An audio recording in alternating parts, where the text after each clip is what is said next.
Right, yeah, he's like, yeah, right. When that came out, I came to work one day, and sitting on the step of my trailer was the 12-inch action figure, the Ensign Kim action figure. And I'm like, who the hell would do, what's this? I pick it up, and someone has taken a black Sharpie and drawn a mustache on Kim, which I laughed at for a second until I saw the production number at the bottom of that action figure. It was number 9. Single digit, number 9. And I went, oh! Because I collect stuff, and you guys know. I mean, the lower that number is, the more valuable it is, the more amazing that, to get something like that. And he completely defaced it, I mean, but I love him, you have to understand that. You have to love him for who he is. When they first came out with our 6-inch action figures, that's the first action figure we got. They first came to the set, they brought this very, very high-tech scanning machine where we had to stand there and it just, with a laser, it scanned. It was like a board, scanning laser. It would scan around us so it would get our butt, our sides, to get all our dimensions for the 6-inch action figure. And they told us, yeah, you'll get it a little bit before Christmas. So this is the first season, we're waiting. All my friends are joking with me. They're like, man, when your action figure comes out, we're gonna buy it. And we're gonna do voodoo on it. We're gonna go ahead and stick needles in there. We're gonna put it in the oven and bake you. We're gonna, ha ha ha. So I'm laughing about it. It seemed like a funny thing. And I remember the day when one of the marketing reps knocked on my trailer door and they go, it's here, your action figure. I held that thing in my hand for the first time and saw myself at 6 inches worth of plastic, and I was like, I started shaking. It was so surreal. I started shaking, and I actually started to begin to tear just a little bit. My eyes were welling up because it was such a surreal experience to see an action figure of yourself. And as I'm having this beautiful moment with this action figure, Robert Beltran walks up and over my shoulder takes a look at it and he goes, hey man, you look Mexican!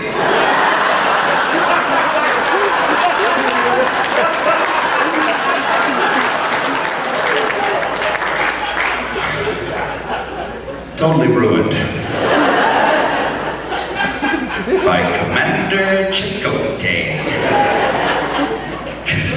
You know what I should have did? I should have just turned to him and went and rubbed that tattoo off right there.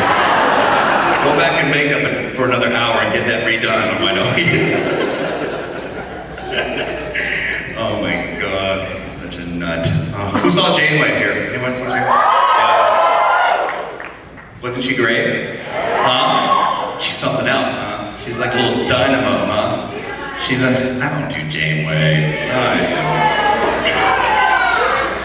It's not French time yet, Mr. Kim. Janeway is great because she's got a really awesome sense of humor. She's a really, really funny woman. I know we have a few kids in this audience, but if I get a little PG-13, it's okay. I remember one morning, Monday morning, we all came onto the bridge, and very early in the morning, Janeway's sitting there already in the captain's chair, ready to go, and she was always the most prepared. She had her lines memorized, forwards, backwards, upside down, in Greek, okay, she had it all. She's sitting there in her chair, we all file in for her first rehearsal, and she looks up at everyone, and she goes, who got laid this weekend? At which point I was like, are you kidding me? Oh my God, that's awesome! Wow, because to me, she's like an aunt figure or even a mother figure. Your aunt never says that. Who got laid this weekend? No one says that, so. That just gives you an indication. She's got, she's funny. She's really funny lady. Anyone else with a question over here? We'll take another question. Yes, young man? Can you do a karate move? What? Can I do a karate move? I should know better to ask kids for questions because they're always these random things. They're like, how much money did you make? Okay, can you do a karate move? Wow. Are you a big karate fan? Is that what it is? Oh, you are. Oh, there you are. I remember you. Yeah. You know what? It's funny. For a while, Tim Russ's little daughter, I don't know if you've ever seen Tim Russ's daughter, Maddie, cute little girl. When she first met me, she was like, Jackie Chan! Jackie Chan! So then I was like, doing a quick little Jackie Chan move for her, you know. Yes, all Asians know karate.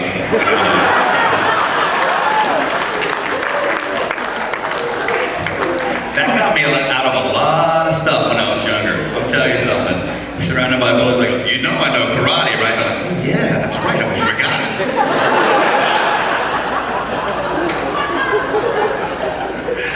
I took martial arts when I was living in Memphis, Tennessee. I was 13 years old when I began taking Taekwondo.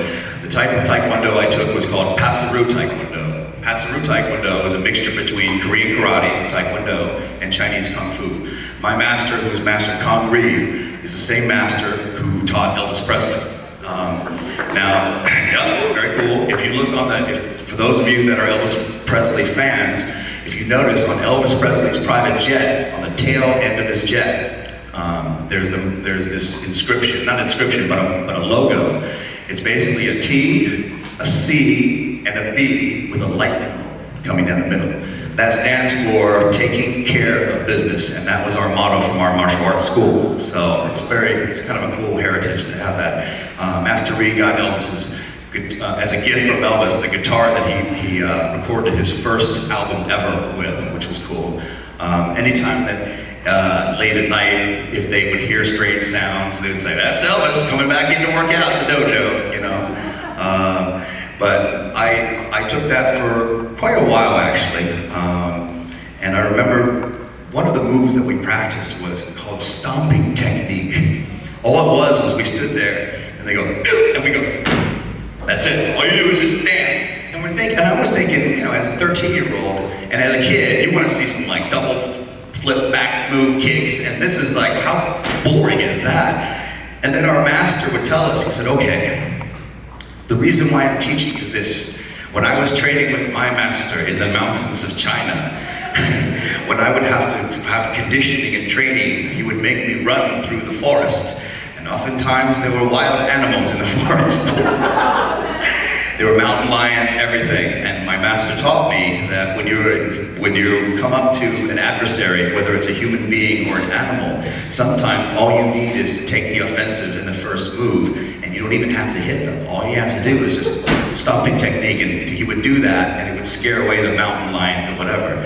So we're learning that, and lo and behold, I don't know, a few months later, I'm at Chuck E. Cheese, right? So I'm in the arcade of Chuck E. Cheese in Memphis, Tennessee, playing my arcade game, when I get surrounded by like a gang of kids, and they're all anywhere from my age to 4 years older than me. And they're kind of like, you know, at that time, there weren't that many Chinese in Memphis, Tennessee, right? So I'm sort of an anomaly. So they see me, they're like, oh, let's go pick on him. So they start, you know, they're like, oh yeah, what do you think? You know karate, you know kung fu? I go, as a matter of fact, I do. I was surrounded by these 9 kids, and they were kind of menacing at the time. And I remember Master Ree going, stomping technique. So I stood there, and I was like, oh, you want to see something? Okay, yeah, what you got? So I stood there, and I went, like that. And when I stomped down, all those kids flew back. I mean, they all flew back. 2 feet. They were hitting video machines and falling into like, whoa. I go, and for my next demonstration, I would need one of you, like that. And they were like, no, that's cool, we're good, we're good.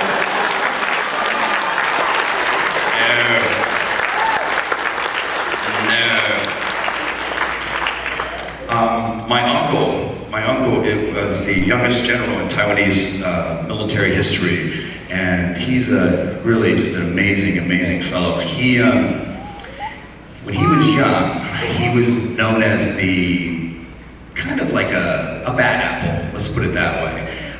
What had happened was, when the communists took over China, the Chiang Kai-shek and the non-communists escaped to the island of Taiwan with about 1 million Chinese. There were already Chinese living on Taiwan, but they were under Japanese rule during World War II. So when the Chinese came over from the mainland, they sort of took over there.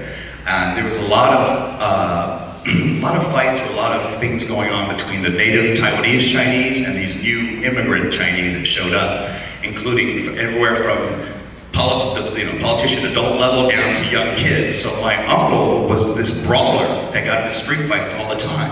And he ended up getting this reputation as being this top dog brawling street fighter. And He was in a park one night when this old Chinese man came up to him and said, and he said his name in Chinese, and my uncle, who's, at the time 14, 15, looks at him and he's like, how do you know who I am? He goes, I know who you are, but right now you're misguided in your life.